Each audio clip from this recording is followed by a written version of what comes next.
प्रेमे आलिंगन आनंद पूजन भावे ओवाळीन म्हणे नमा।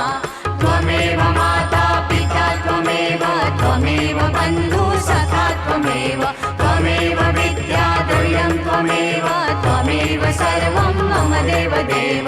कायेन वाचा मनसेन्द्रिये वा बुद्ध्यात्मना वा प्रकृति स्वभावात् करोमि यज्ञं सकलं परस्मै नारायणायति समर्पयामि। अच्युतं केशवं राम नारायणं कृष्ण दामोदरं वासुदेवं हरि श्रीधरं माधवं गोपिकावल्लभं जानकी नायकं रामचन्द्रं भजे। हरे राम राम राम हरे हरे हरे कृष्ण कृष्ण कृष्ण हरे हरे हरे राम राम राम हरे हरे हरे कृष्ण कृष्ण कृष्ण हरे हरे।